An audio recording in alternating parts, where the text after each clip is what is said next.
창세기 1장요 14절부터 25절까지요.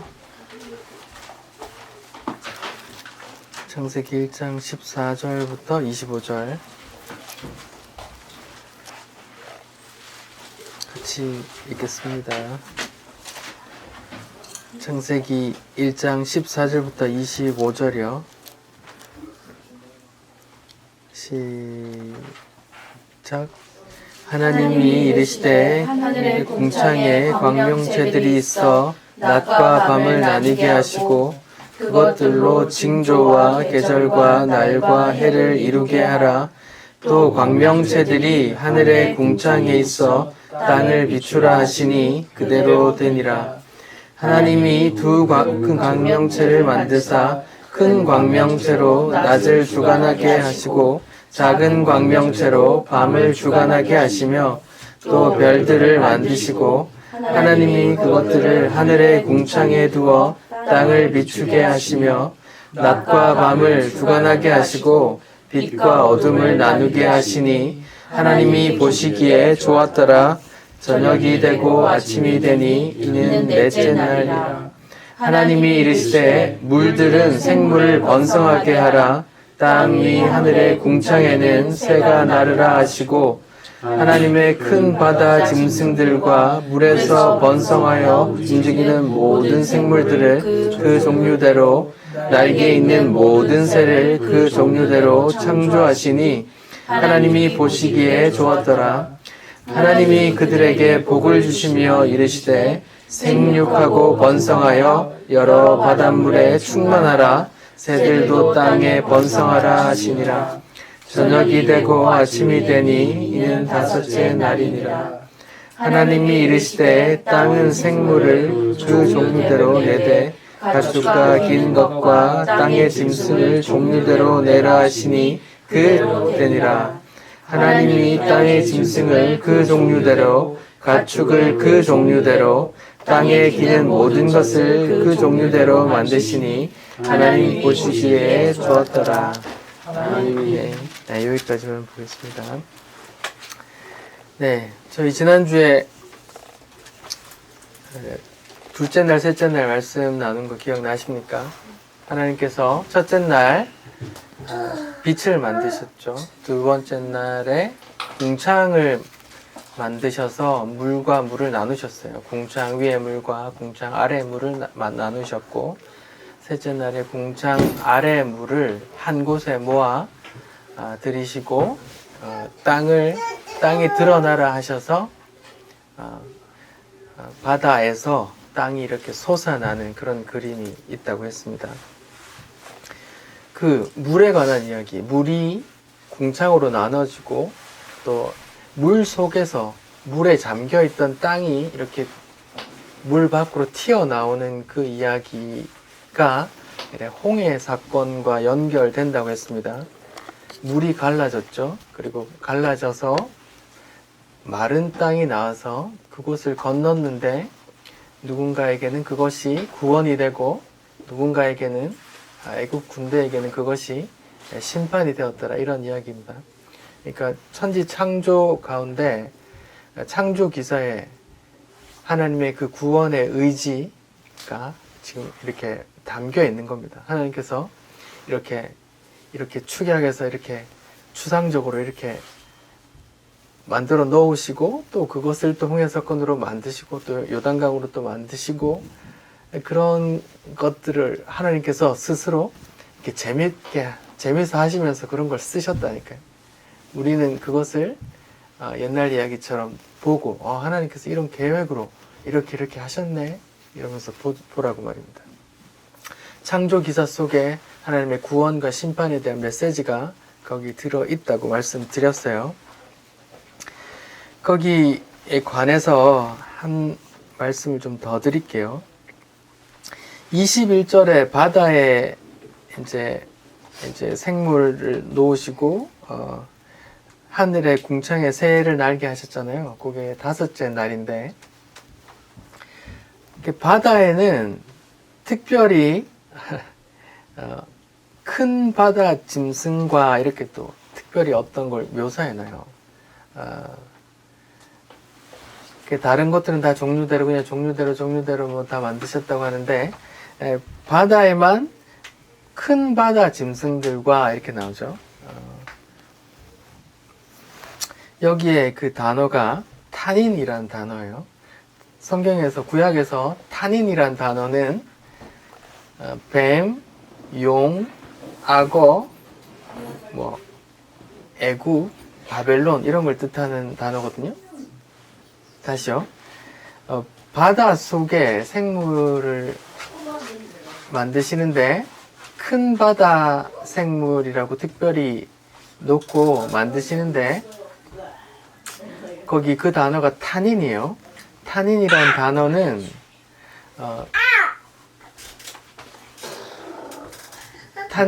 단어는 구약 성경에 뱀, 용,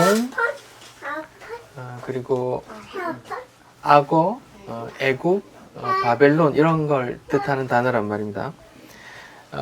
뭐 이사야 51장 9절 10절 에스겔 32장 2절 3절 등 여러 군데 나오는데 우리 한 군데만 찾아볼게요. 시편 74편을 한번 봅시다.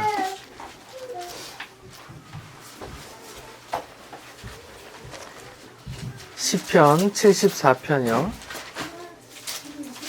13절부터 17절. 시편 74편 13절부터 17절 같이 읽어봅시다. 시작.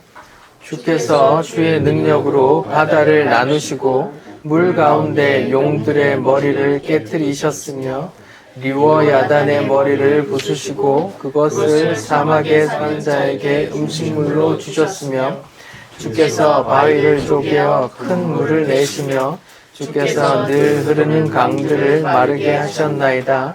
낮도 주의 것이요 밤도 주의 것이라. 주께서 빛과 해를 마련하셨으며 주께서 땅의 경계를 정하시며 주께서 여름과 겨울을 만드셨나이다. 자, 시편 74편에 시편 기자가 이스라엘의 구원 이야기를 하는 거예요. 주의 능력으로 바다를 나누시고 용들의 머리를 깨뜨리시고 리워 야단 바다 괴물이요. 괴물을 머리를 부수시고 그것을 부수셨고 또 주께서 바위를 쪼개서 큰 물을 내셨다. 이거 다 이스라엘의 구원 이야기예요. 출애굽에서 홍해를 가르고 건넌 이야기, 그리고 광야에서 바다를 쪼개어 물이 흘러나온 이야기, 그런 이야기를 하고 있는데 또 지금 창세기 1장의 말들을 쓰는 거예요. 16절 낮도 주의 것이고 밤도 주의 것이고 주께서 빛과 해를 만드셨다 그래요. 그리고 주께서 땅의 경계, 땅과 바다의 경계를 정하셨고 여름과 겨울을 만드셨다. 이렇게 지금 하나님께서 시편 기자가 창세기 1장의 말들을 지금 계속 쓰고 있단 말입니다. 창세기 1장의 창조 기사의 이야기가 출애굽, 이스라엘의 출애굽 이야기와 겹친다. 이 말을 지금 시편 기자가 하고 있는 겁니다. 그러니까 지금 성경신학적으로 볼 때 창조 기사는 단순히 창조 기사, 이 땅이 이렇게 만들어졌다가를 말하는 게 아니라 하나님의 뜻이 담겨 있단 말입니다. 어떤 택한 자를 구원하고 어떤 자를 심판할 것이고 어떻게 바다를 건너서 바다를 물리치시고 육지를 바다 속에서 건져내시는 이야기란 말입니다. 자, 저 보세요.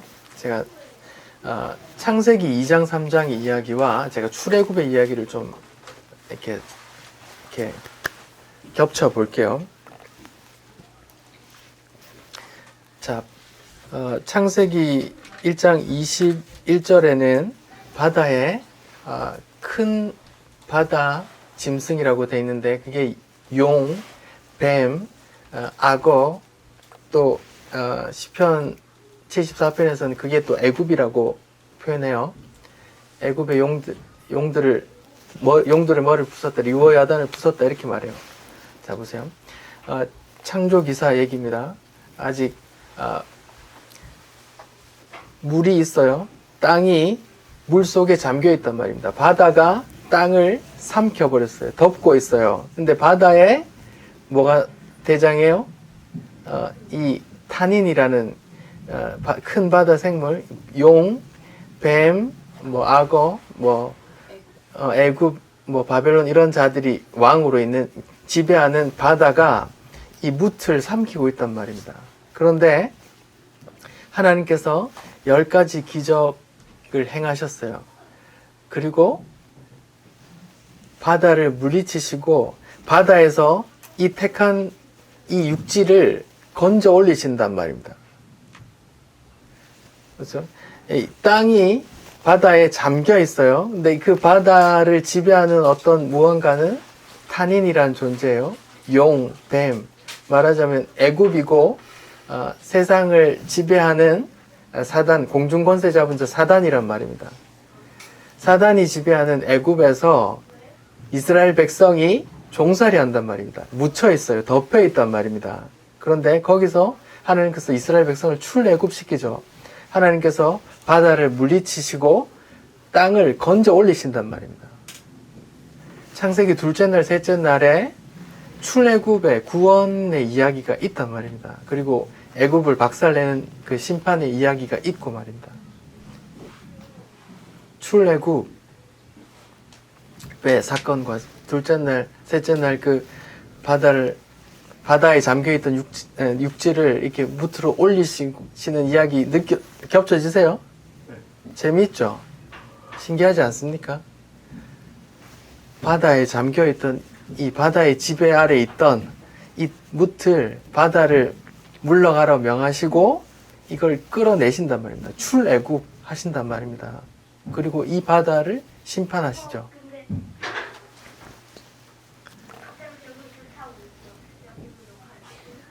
저만 신기한가요? 출애굽의 이야기뿐만 아니라 궁극적으로 내가 택한 백성을 그렇게 세상 권세 잡은 자 아래 이 땅에서 종노릇하는 그 상황에서 내가 이 사단의 권세를 결박하고 내가 내 백성을 끌어낼 거야 하는 그런 구원의 의지, 하나님의 뜻이 담겨 있단 말입니다. 그래서 요한계시록 21장, 22장에는 새하늘과 새 땅에는 뭐가 없어요? 바다가 없단 말입니다. 저주도 없어요. 네. 계시록 볼까요? 21장, 요한계시록 21장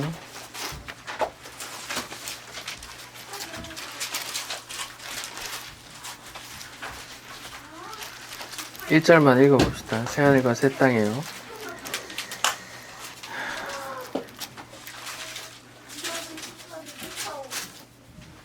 자, 1절만 읽어볼게요. 21장 1절 시작. 내가 또 새하늘과 새 땅을 보니 처음 하늘과 처음 땅이 없어졌어요. 바다도 다시 있지 않더라. 보세요. 처음 하늘과 새 땅이 없고 바다는 다시 있지 않대요. 갈라내고 갈라냈던 그 바다, 그 묻을 덮고 있던, 그 지배하고 있던 그 바다가 이제 사라지고 결박됐단 말입니다. 계시록 편 김에 22장을 보면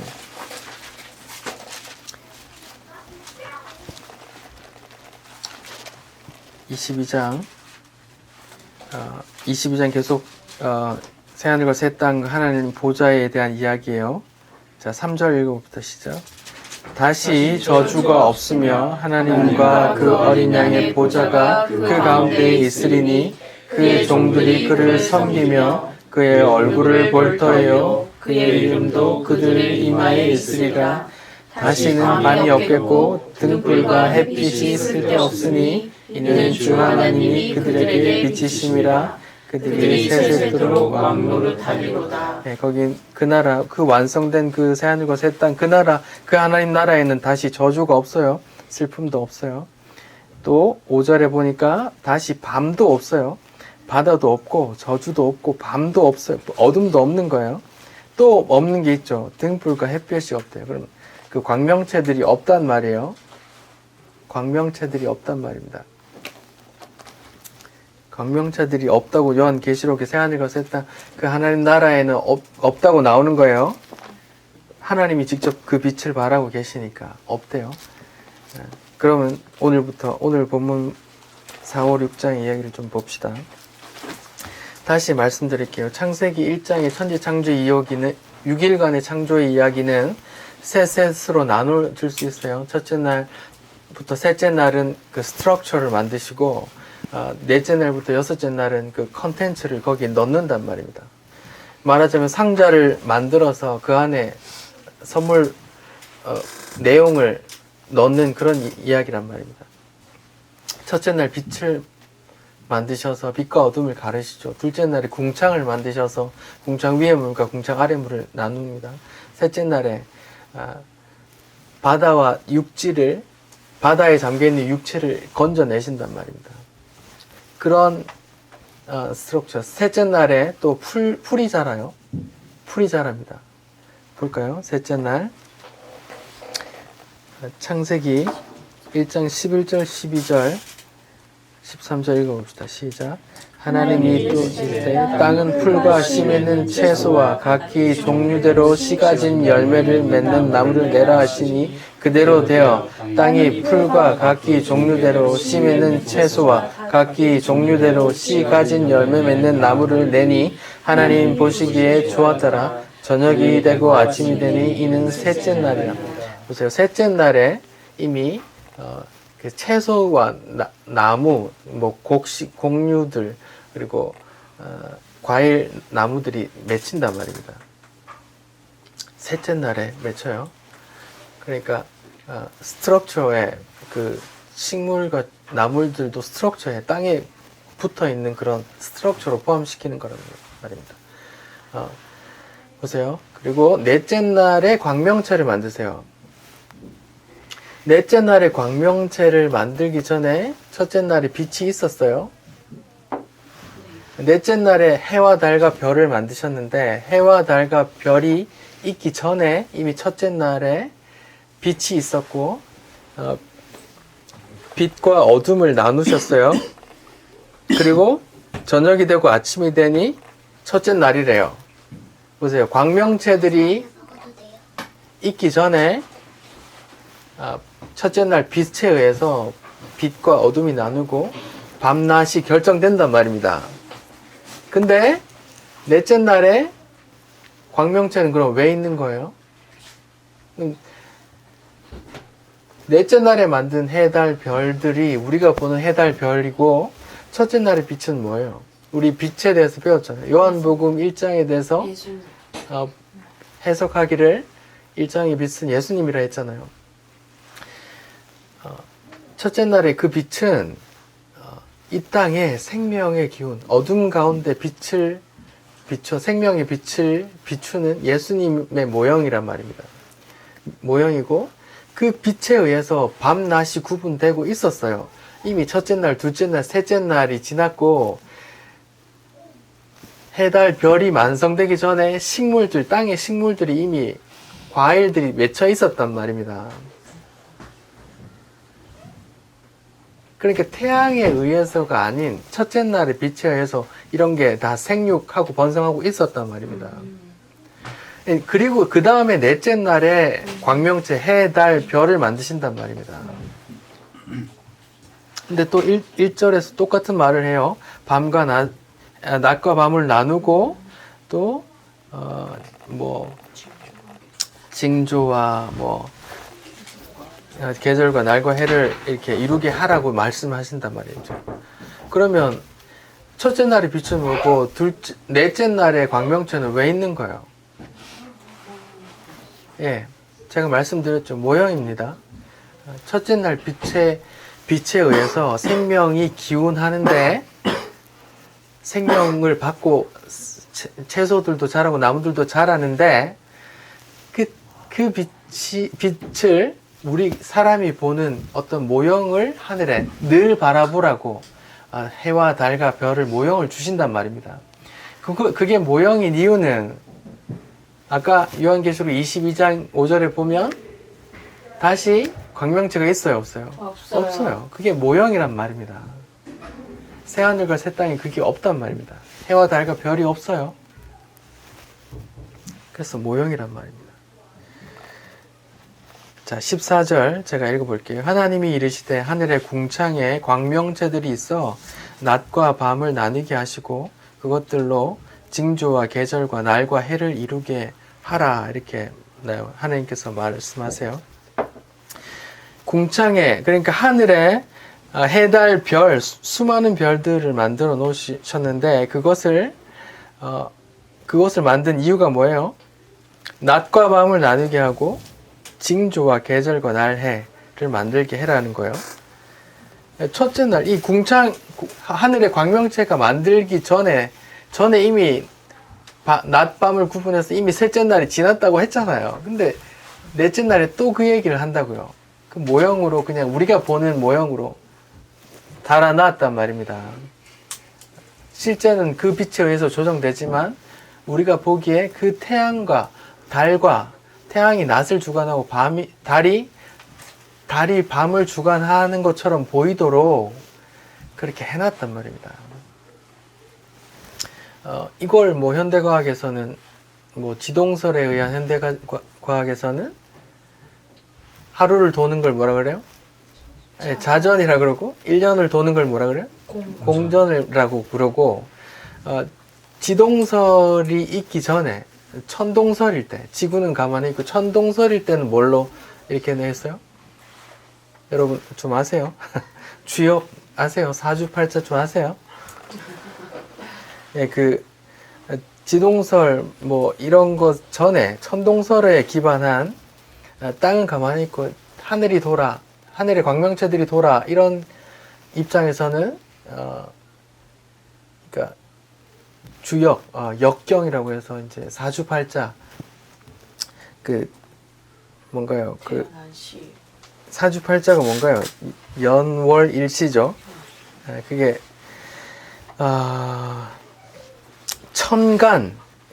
천간이 있고 지지가 있어요. 천간 들어보셨을 텐데 갑을병정, 무기경신, 임계, 이게 10간, 하늘에 10간이 있고 지지, 땅에 12이 있어요. 뭐예요 그게? 자축인묘, 진사오미, 신유, 수레, 이 12지가 있단 말입니다. 그래서 주역으로, 그러니까 지동설이고 자전이고 공전이고 이런 개념이 없었을 때는 그런 천관, 갑을병정, 이 천간과 지지, 자축인묘, 진사오미, 신유수레 이런 10과 12의 그런 조합으로 사주, 팔자, 사주를 두 글자씩 하면 팔자란 말입니다. 그걸로 통해서 뭐 이렇게 뭐 점을 쳤다고 하죠. 그리고 그런 걸로 인해서 뭐 달, 보름 뭐 이런 거고 조수, 간만의 차 이런 것도 달력도 다 만들어 놓고 그렇게 했었단 말입니다. 그런 거 계절과 날과 해를 이제 만들어 놓으셨어요. 그 뭐 현대과학에서도 뭐 알 수 있듯이 너무 신기하잖아요. 그렇게 돌고 있는 것 자체가. 현대과학이 몰랐을 때도 옛날 사람들도 그런 게 어떻게 규칙적으로 돌아가네 하고 12달을 만들어 놓고 그렇게 음력으로 이렇게 만들어 놨단 말입니다. 신기하게. 아무튼 너무 신기하죠. 뭐 현대과학이든 아니든 간에 12이 돌아가고 12개월이 있고 말이죠. 시간도 뭐예요? 60진법이잖아요. 60진법이 뭐예요? 10과 12의 그 조합이 60이거든요. 그런 이제 궁창, 넷째 날에 광명체들이 존재하는 이유가 이제 계절과 날과 시 이런 걸 주관해라, 표시해라고 던져놨어요. 매달아놨어요. 그리고 또 뭐예요? 징조를 위해서 놓으셨대요. 여러분 성경에서 하늘, 별, 달, 뭐 밝고 어둠에 관해서 징조가 있었던 거 기억하세요? 베들레헴의 별. 베들레헴에 어떤 별이 빛났죠. 큰 별이 빛났죠. 또 불기둥, 구름기둥 말고 광명체 이야기. 해가 10도 뒤로 가고. 네. 히스기야가 중병에 걸렸는데 하나님께 기도했더니 이사야를 통해서 말씀하시기를 오냐 니 15년 더 산다 하니까 아이고 그거 안 믿기는데 어떤 제가 알아먹을 수 있는 징표가 있겠습니까 하니까 아 그래 징표 하나님께서 주시려고 하는데 해 그림자를 10도 더 가게 해줄까 10도 뒤로 가게 해줄까 물으세요. 성경을 봅시다. 열왕기하 20장이요. 열왕기하 20장.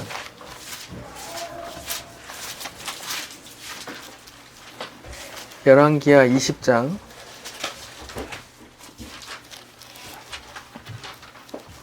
8절부터 11절 같이 읽어봅시다.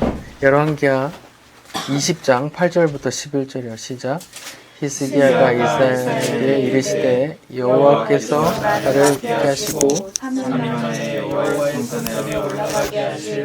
징조가 있나이까 하시니 이사야가 이르되 여호와께서 하신 말씀을 응하게 하실 일을 대하여 여호와께서 왕에게 한 징표가 이 말이다.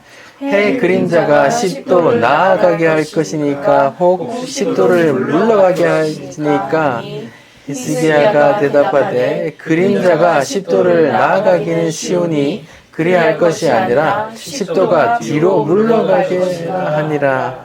선지자 이사야가 여호와께 간구하매 아하스의 해시계 위에 나아갔던 해 그림자를 10도 뒤로 물러가게 하셨더라. 네, 이런 게 징조란 말입니다. 이런 징조가 하나님께서 이런 징조를 주신다는 건 해와 달을 하나님께서 주관하실 수 있다는 걸 보여주는 거예요. 하나님께서 어떤 필요할 때 하나님께서 하고 싶을 때 그 규칙적으로 돌고 있는 그것을 자기 마음대로 주무르신다는 걸 보여주시는 거예요. 또 출애굽기 10장에 보면은 이제 출애굽하기 전에 10가지 재앙 중에 9번째 재앙이 해를 어둡게 하는 거거든요. 3일 동안 어둡게 하는 거예요. 제가 한번 읽어볼게요. 출애굽기 10장 21절부터 23절이요. 여호와께서 모세에게 이르시되 하늘을 향하여 네 손을 내밀어 애굽 땅 위에 흑암이 있게 하라. 곧 더듬을 만한 그러니까 막 더듬거릴 만큼 어두운 날인데요. 모세가 하늘을 향해 손을 내밀매 캄캄한 흑암이 3일 동안 애굽 온 땅에 있어서 보세요. 3일 동안 애굽 온 땅에 어둠이 생겼어요.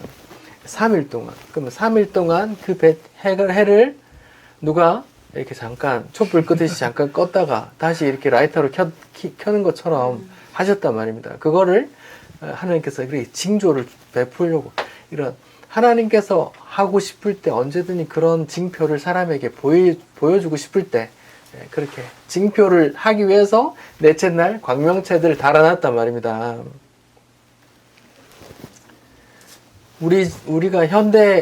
우리가 접하는 그런 공상 영화에서 보듯이 이 지구가 망하면 그 우주 행성을 찾아 지구와 비슷한 행성을 찾아 가라고 그걸 만들어 놓은 게 아니라 그냥 이 땅에 사는 인간들이 그 하나님의 주권을 보게 하기 위해서 그냥 그 징표를 위해서 또 날과 달을 정하게 하기 위해서 그냥 그걸 만들어 놨단 말입니다. 공상 영화에서 나오는 아바타에서도 나오는 저 멀리 로켓 타고 나가면 어떤 그게 없습니다. 절대로. 우주 외계인도 없고요. 그 다 성경에 기반해서는 아무것도 없습니다. 그냥 해와 달과 별들 그 광명체들은 그 존재의 의미가 그거밖에 없어요. 낮과 해를 나누고 계절과 사시사철을 주관하게 하고 또 하나님께서 필요할 때 어떤 징표를 보내고 싶을 때 애굽을 내가 벌하고 싶다. 3일 동안 태양 좀 가릴게. 이렇게 한단 말입니다. 그리고 신약에서도 이런 일이 있었어요. 예수님께서 십자가에 달리실 때 어두워져서 제가 읽어볼게요. 마태복음 같이 한번 찾아봅시다. 마태복음 27장. 마태복음 27장.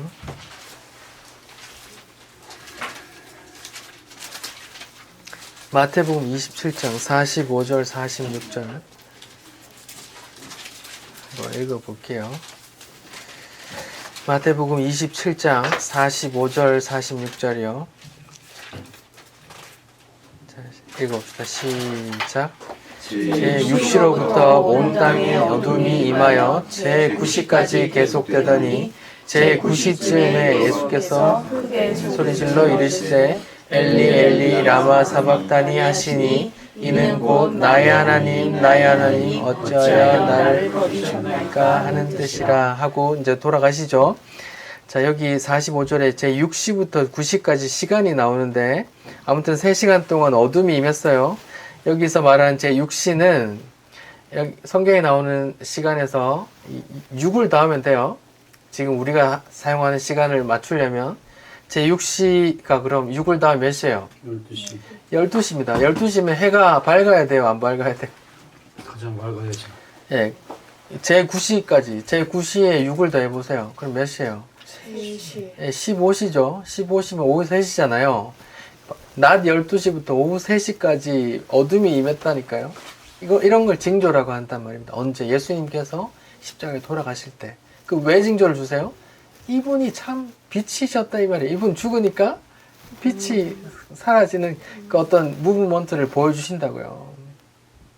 그리고 새하늘과 새 땅이 뭐예요? 그 참 빛 대신 그 하나님, 그 성삼위 하나님께서 그 비추니까 그 광명체가 더 이상 필요 없는 겁니다. 그러니까 넷째 날 광명체는 뭐 사주팔자, 해, 계절과 연월, 일시 이런 걸 정하라고 두셨고 또 뭐예요?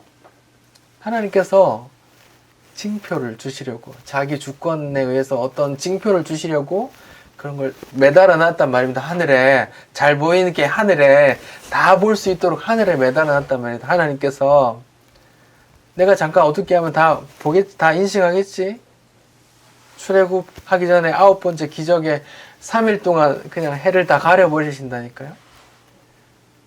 히스기야에게 하나님께서 응답하시려고 그 해 그림자를 다시 뒤로, 해 돌던 해를 그냥 뒤로 다시 돌린단 말입니다. 예수님께서 돌아가시기 전에 그분이 참 미치셨다는 걸 알리기 위해서 3시간 동안 한창 뜨거울 때 해를 그냥 가려버리신다고요. 그런 걸 징표라고 한단 말입니다. 지금 하나님께서 창세기 1장 14절 천지창조 넷째 날에 광명체들을 만드시면서 내가 이걸로 내가 이제 어떤 조명 효과를 둘 거야 하고 지금 말씀하시는 거란 말입니다. 신기하지 않으세요?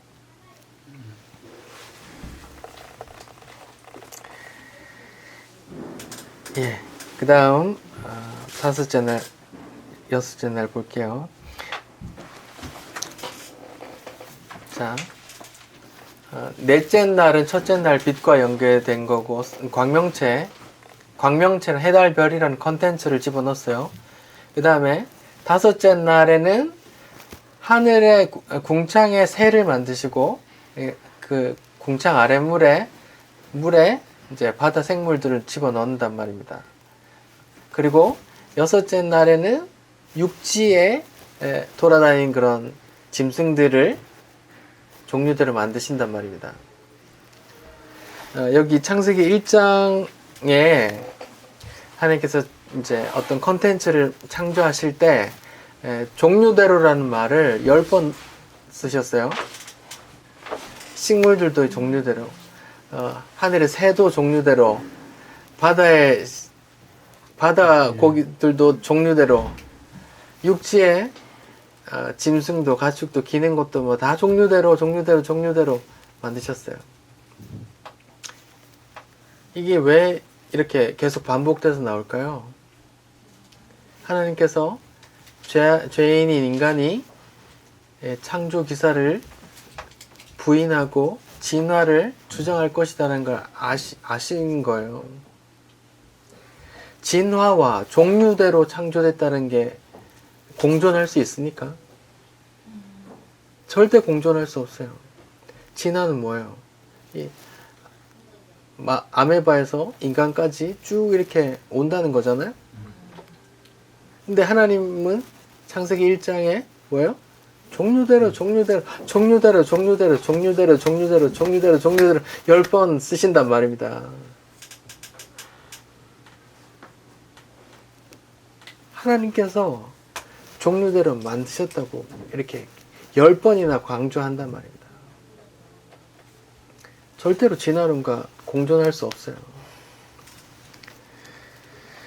인간이 그 종을 교배해서 만든 실험들이 많이 있죠. 뭐 수컷 사자와 암컷 호랑이를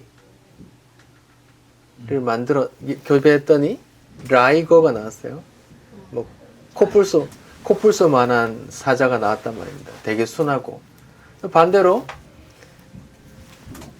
수컷 호랑이와 암컷 사자를 교배했더니 타이곤이라는 아주 조만한 고양이보다 좀 더 큰 호랑이가 났는데 얘는 엄청 예민해요. 라이건 완전 덩치는 이만하고 순둥순둥하고. 근데 라이거든 타이곤이든 다 생식 기능이 없어요. 그냥 새끼를 못 낳고 죽는단 말입니다. 그게 뭐예요? 하나님께서 종류대로 이렇게 계속 이어지도록 명하신 것이 계속 그 DNA 유전자 속에 계속 이어내려오고 있단 말입니다. 2차 대전 당시에 러시아에서 생물학자들을 동원해서 침팬지 군대를 만들려고 가임기 여성을 모집해서 그 침팬지와 인간의 수정란을 인공 수정해서 그 수정 배아를 그 가임기 여성들에게 넣어서 출산하게 했어요. 말하는 침팬지 인간이 나온 거죠. 근데 그 사람들 계획대로 하면 침팬지 군대가 형성돼서 사람 대신 싸워야 되는데 그게 형성이 안 되고 다 실패했단 말입니다. 왜요? 사람 마음대로 안 된단 말입니다. 생식도 안 되고. 여러분 인터넷으로 자료 찾아보면 그런 자료들도 나올 거예요. 지금 다 그 자료들이 뭐 소멸된지 모르겠는데 사람은 그렇게 막 실험을 한단 말입니다. 근데 이게 다 안 돼요. 하나님께서 이 창세기 1장에 보면 종류대로 만드셨다. 종류대로 이어지도록 하나님께서 명해 놓았기 때문입니다. 네. 그리고 22절 한번 읽어볼까요? 창세기 1장 22절 읽어봅시다. 시작. 하나님이 그들에게 복을 주시라 이르시되 생육하고 번성하여 여러 바닷물에 충만하라 새들도 땅에 번성하라 하시니라. 그 다섯째 날 궁창에 새를 만드시고 바다 물에 물고기를 만드신 다음에 복을 주세요. 하나님께서 복을 주시고 뭐라 그래요? 생육하고 번성하고 충만해라 하고 다 비슷한 단어예요. 비슷한 단어를 3번이나 명령형으로 축복하는 겁니다. 그러니까 강조하고 강조하는 겁니다. 여기에 성경에 처음 나오는 그 복에 대한 말이에요. 이게 히브리어로 바라크예요. 바라크, 좋은 얘기 나오죠. 우리가 듣고 싶은 이야기 다 복 생각하잖아요. 이 동사에 대해서 잠시 설명을 드리면 구약 성경에서 바라크가 주어가 하나님이면 하나님이 주어이면 바라크라는 동사가 복을 주다 이렇게 해석이 돼요. 근데 사람이 주어이고 목적어가 하나님이면 이 바라크라는 동사가 뭐라고 해석되느냐? 하나님께 엎드리다, 하나님께 찬송하다 이런 의미가 된답니다. 그 말은 무슨 말이에요? 복이라는 게 하나님께로부터 오는데 인간에게 복은 뭔가? 하나님께 엎드리고 찬송하는 게 복이라 이 말입니다. 다시요. 바라크, 구약의 히브리어 구약 성경에서 바라크라는 동사가 주어가 하나님일 때 그 동사가 복을 주다 이런 의미로 쓰이고 주어가 인간일 때 그리고 목적어가 하나님일 때 이 바라크는 하나님께 엎드리다, 하나님께 찬송하다 이렇게 해석이 된단 말입니다. 그러면 하나님께로부터 오는 그 복은, 그 바라크는 인간에게 부어진 그 복은 뭐예요? 하나님께 엎드리고 하나님께 순종하고 하나님께 찬송하는 게 복이다, 이 말을 그 바라크라는 단어 속에 함유하고 있단 말입니다. 그러면 이 오늘 본문에서 그러면 새와 바다 물고기에게 하신 그 복의 의미는, 이 의미에 같이 섞어보면 뭐냐? 하나님께서 주신 복이 뭐냐? 내용이 뒤에 나와 있죠. 생육하고 번성하고 충만해라. 생육하고 번성하고 충만해라 이거예요. 이거 이 복 우리가 다 원하는 거잖아. 다 건강하고 다 잘 살고 다 부자 되고 다 성공하고 이런 의미 아니야? 이렇게 생각할 수 있죠. 예, 그것도 물론 포함됩니다. 그런데 이것은 지금 하나님께서 주신 이 복은 하나님께서 원하시는 모양으로 생육하고 번성하고 충만할 때 복이에요. 그렇지 않으면 그게 또 복이 아닙니다. 심판의 대상이 된단 말입니다. 예를 들어 우리 지난 시간에 배웠잖아요. 가인의 후손이 성을 쌓고 살인하고 또 문명을 건축하고 강한 나라를 이루고 막 그랬잖아요. 근데 그게 뭐예요? 다 노아 홍수로 다 심판받았잖아요. 그리고 노아 홍수 후에 노아 가족에게 또 그런 생육하고 번성하고 충만할 그 복을 또 주시거든요. 그 복은 뭐예요? 하나님께서 원하시는 모양대로 하라는 말입니다.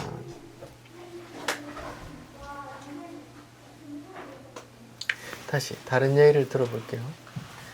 누가복음 16장에 부자와 나사로 이야기가 있습니다. 우리가 생각하는 복이 뭐예요? 이 땅에서 잘 먹고 잘 살고 부자 되고 넉넉하고 돈 걱정 없이 그렇게 명성을 누리면서 그렇게 사는 게 복이라고 알고 있잖아요.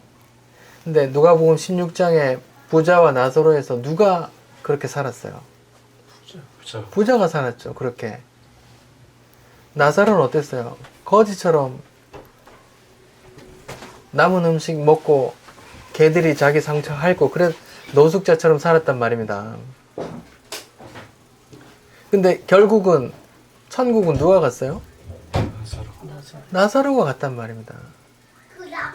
이 바라크라는 복, 하나님 성경에서 그 복은 물론 우리가 원하는 그런 이제 부유해지고 넉넉해지고 건강해지고 잘되고 이런 게 포함되는 개념인데, 그래서 그런 그림을 구약에서는 주로 그렇게 아브라함이 가축이 많아졌더라, 뭐 자식이 많아졌더라, 뭐 이렇게 쓰긴 하는데, 또 그게 또 신약에서는 또 다르게 표현되지만 그런 걸 다 포함하는 복의 의미지만, 그게 하나님께서 원하신 하나님과 무관하게 하나님과 순종함이 없는 그런 부와 건강과 성공과 명예와 권력들은 아무 쓰잘데기 없단 말입니다. 그게 복이 아니란 말이에요.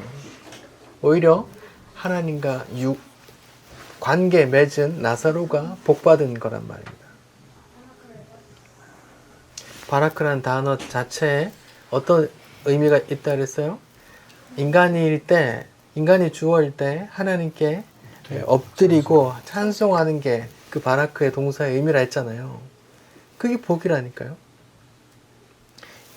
이스라엘의 복에 대해서 한번 찾아봅시다. 에스겔서 36장입니다. 에스겔서 36장이요.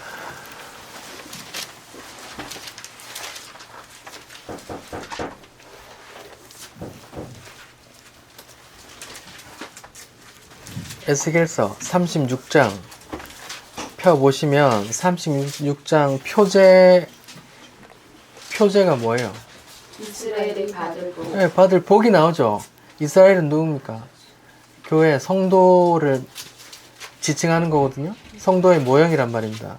그러면 성도가 받을 복이 뭔가 하면 36장에 나와 있단 말이죠.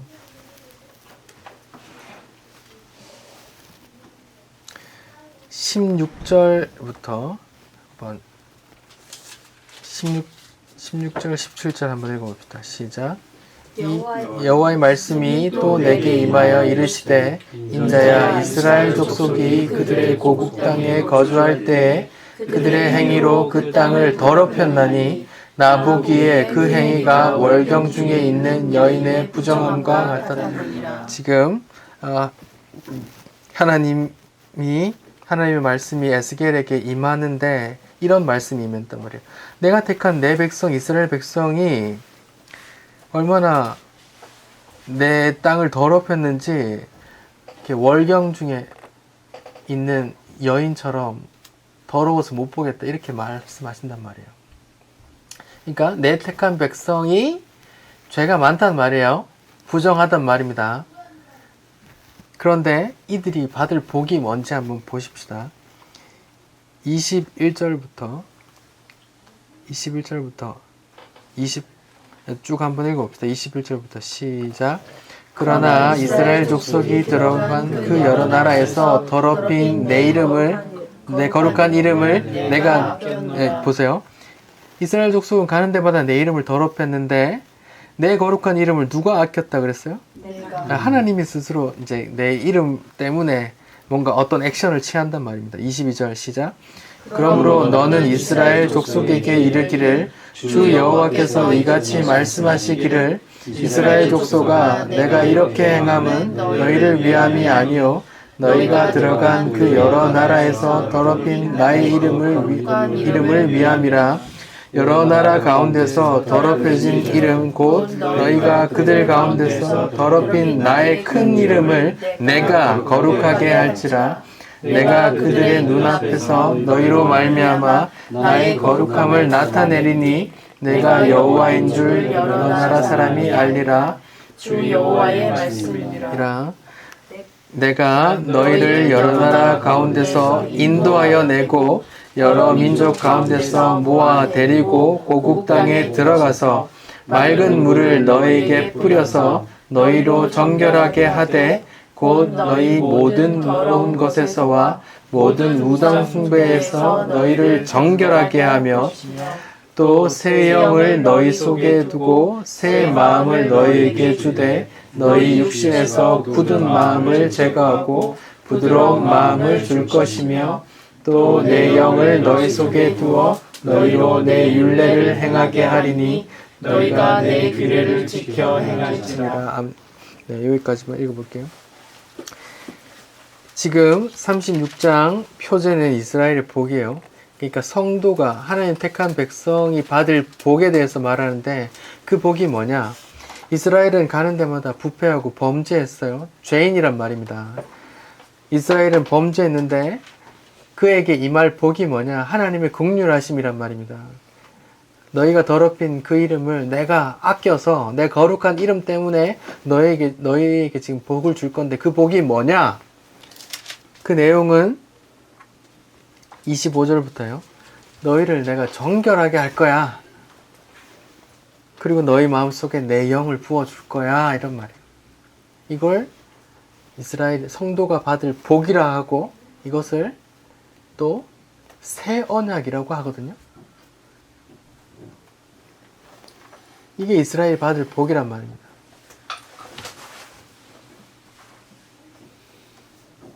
재미없죠? 하나님을 믿는 성도들이 이스라엘이 받을 복은 하나님의 긍휼을 입어 죄인이지만 깨끗하게 되어 하나님의 영을 받는다. 그래서 뭐예요? 내 굳은 마음, 딱딱하고 곧은 마음, 하나님 당신 내한테 어떻게 그럴 수 있어 하는 마음이 곧은 마음인데 곧은 마음을 제거하고 부드러운 마음 뭐예요? 순종하는 마음. 아이고 하나님 제가 죄인인데 아이고 감사합니다 하나님. 아이고 하나님 감사합니다. 이런 부드러운 마음, 순종하는 마음을 주시겠다 이 말입니다. 이것이 뭐예요? 복이랍니다.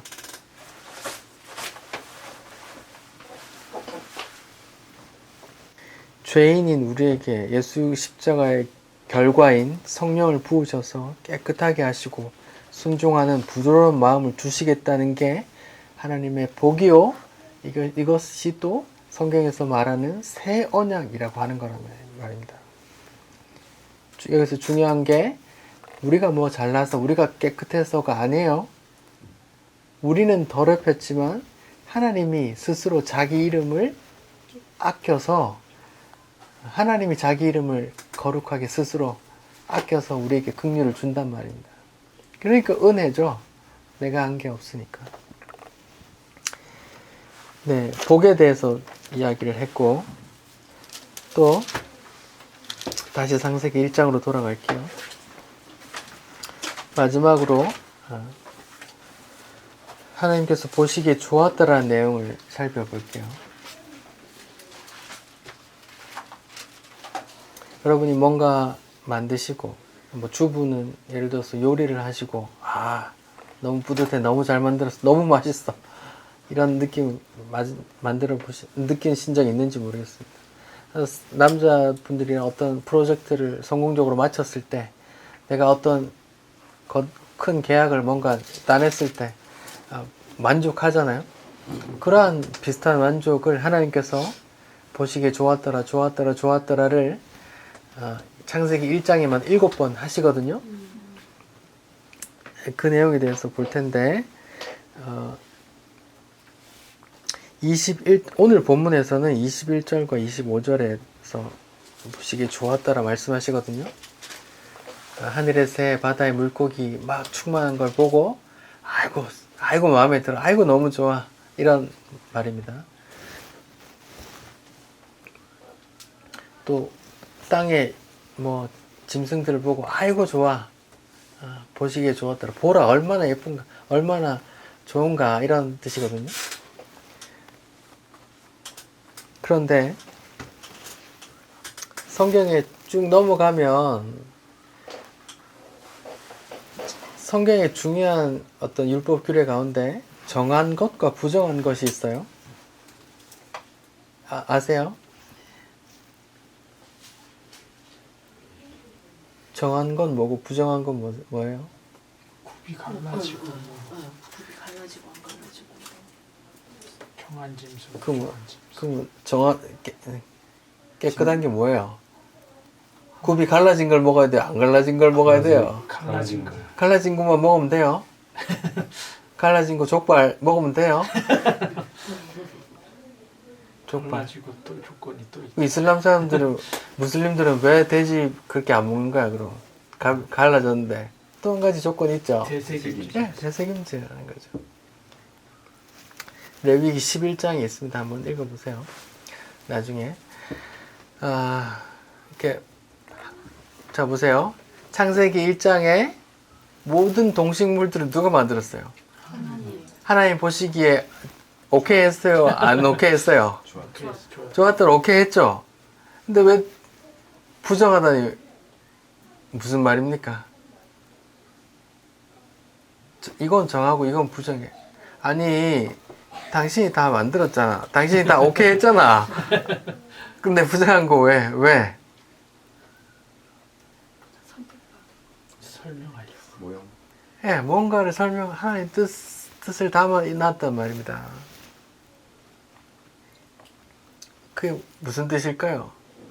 무슨 뜻이 있길래 갈라진 것만 먹어야 되고 대생임절일 만한 거 먹어야 될까요?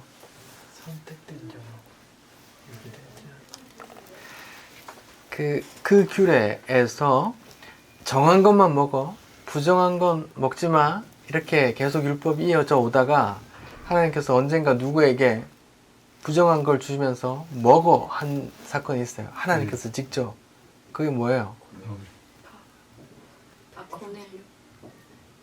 베드로이죠. 네, 맞습니다. 예. 사도행전 11장을 봅시다. 사도행전 11장.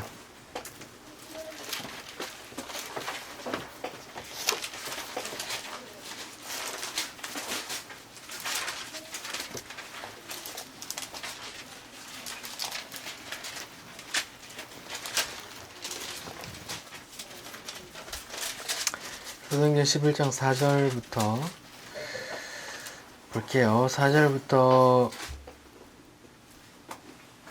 9절까지만 읽어볼게요. 다 같이 읽읍시다. 시작. 베드로가 그들에게 이 일을 차례로 설명하여 이르되 내가 요빠시에서 기도할 때 황홀한 중에 환상을 봐요. 큰 보자기 같은 그릇이 내 귀에 매어 하늘로부터 내려 내 앞에 들이어지거늘 이것을 주목하여 보니 땅에 네 발 가진 것과 들 짐승과 기는 것과 공중에 나는 것들이 보이더라. 또 들으니 소리에서 내가 이르되 베드로야 일어나 잡아 먹어라 하거늘 내가 이르되 주님 그럴 수 없나이다. 속되거나 깨끗하지 아니한 것은 결코 내 입에 들어간 일이 없나이다 하니 또 하늘에서 두 번째 소리가 있어 내게 이르되 하나님이 깨끗하게 하신 것을 네가 속되다 하지 말라 하더라. 이렇게 보세요. 구약의 레위기에서부터 이어지는 그 율법이 이건 정한 거야 먹어 이건 부정해 먹지 마 라는 율법이 있었어요. 계속 그게 지켜 율법 지켜야지 이놈아 하고 계속 강요하다가 베드로에게 하나님께서 어떤 환상을 보면서 부정한 거 가득 담은 보자기를 막 갑자기 기도하는 중에 그게 내려오는데 하늘에서 소리가 있어. 베드로야 먹어. 아이고 저는 그 율법 잘 지키는데 저 안 먹습니다. 뭐 시험하지 마십시오. 안 먹습니다. 율법 잘 지킵니다. 라고 하니까 하늘에서 뭐라 그래요? 하나님이 깨끗하다 한 것을 네가 왜 부정하다 그래? 먹어. 그래요. 재밌죠? 하나님이란 분이 정신이 오락가락해서 이랬다 저랬다 하는 얘기인가요? 그러면 하나님이 아니겠죠. 구약에선 그 율법을 주고 지켜라고 정하고 부정하다고 얘기했다가 예수님 돌아가시고 나서 이제 성령으로 일하실 그때에 사도행전 11장에선 베드로에게 왜 부정한 것을 먹으라고 했을까? 안 먹는다고 율법 지킨다고 했는데 왜 하나님께서 또 자기가 깨끗하게 했대. 그 먹어도 된대. 이런 걸 왜 보여주셨을까요? 그 더러운 게 뭘까요? 그 부정한 게 뭘까요? 이방인 당신이란 말입니다. 당신. 우리가 다 부정한데 누가 깨끗하게 했대요? 누가? 하나님이 깨끗하게 했대요. 그게 이스라엘이 받을 복이라고 했잖아요. 아까 깨끗하게 했대요.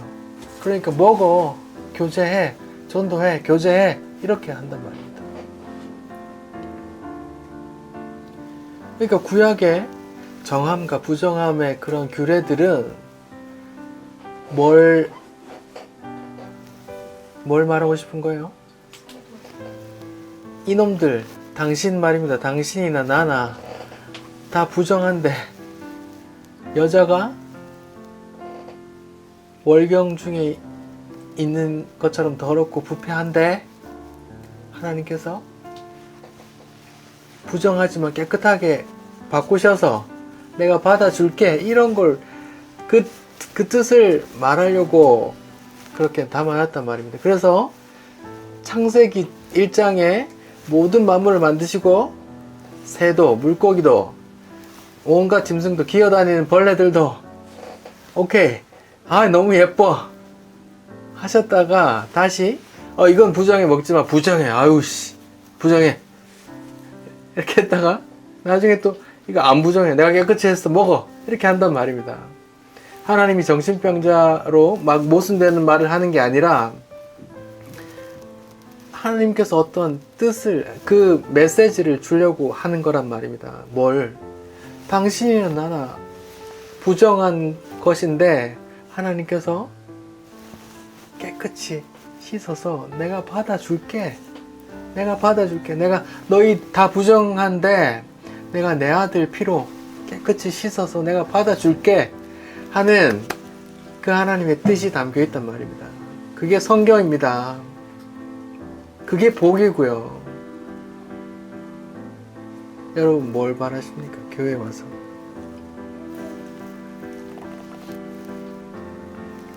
이렇게 창조 기사 안에도 하나님의 복도, 하나님의 그 구원의 뜻도 다 담겨 있단 말입니다. 인간에 대해서는 다음 주에 할게요. 기도하겠습니다.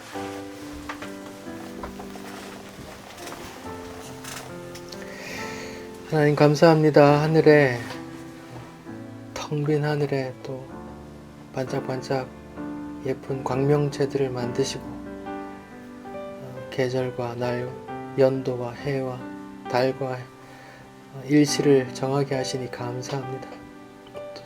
또 그 모두들 볼 수 있는 그 하늘에 하나님께서 어떤 징표로 하시려고 거기 달아 두셨다고 하니 또 성경에 또 3일 동안 어둡게도 하시고 또 해 그림자를 뒤로도 물리게 하시고 그렇게 하늘의 광명체까지 조작하시는 하나님의 징표를 또 보여주시니 감사합니다.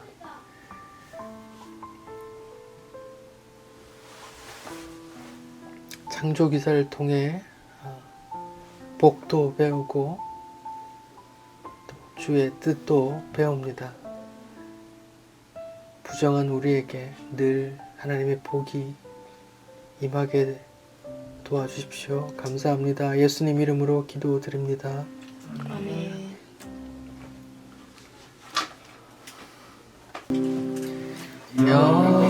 여호와 우리 주여 주의 이름이 온 땅에 어찌 그리 아름다운지요 어찌 그리 아름다운지요 네.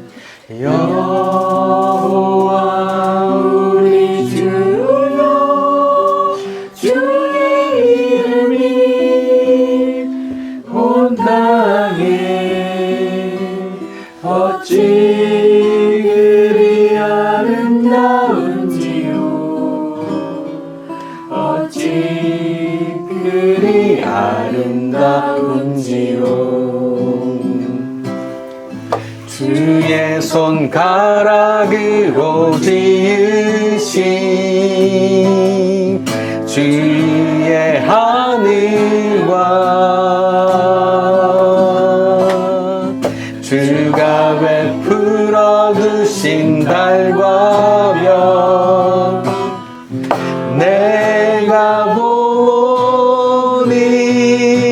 보니 사람이 무엇이 건데 주께서 저를 생각하시며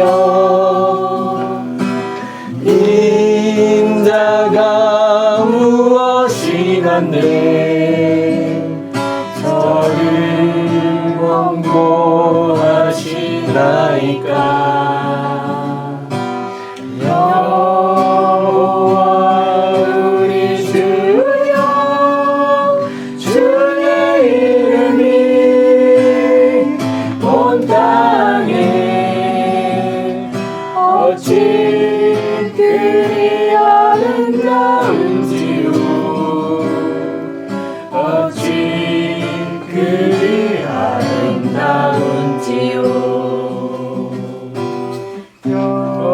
여호와 우리 주여 주의 이름이 온 땅에